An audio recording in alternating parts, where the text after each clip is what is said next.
పుల్వామా కంటే 10 రెట్లు పెద్ద బ్లాస్ట్‌నే ప్లాన్ చేశారు.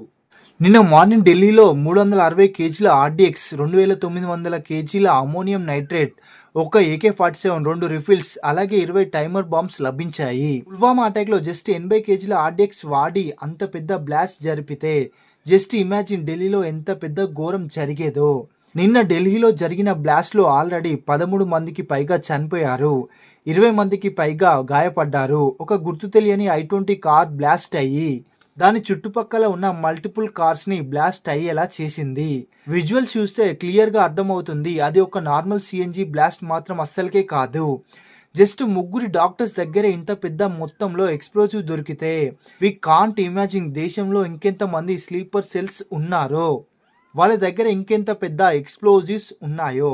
ఎడ్యుకేషన్ టెర్రరిజంని ఎండ్ చేస్తుంది అని అంటారు, కానీ ఈ రోజుల్లో వైట్ కాలర్ రెడ్యుకేషన్ అనేది ఒక పెద్ద ట్రెండ్ లాగా మారింది. అందుకని ఎడ్యుకేషన్ సిస్టమ్ కన్నా ఇది ఒక పెద్ద బిలీఫ్ సిస్టమ్ అయ్యింది. అలాగనే ఈ రోజుల్లో ఇంకా టెర్రరిజం బతికే ఉంది. మనిషి ప్రాణాలు అంటే టెర్రరిజం కి ఒక ఇసుక రేణు అంత విలువ కూడా లేకుండా పోయింది. ప్రమాదానికి పాల్పడిన వారిని అస్సలకే వదిలిపెట్టకూడదు. అమాయకుల ప్రాణాలను తీసే వారికి ఏ పనిష్మెంట్ అయినా తక్కువే. దీని మీద మీ అభిప్రాయం ఏంటో కామెంట్ చేయండి.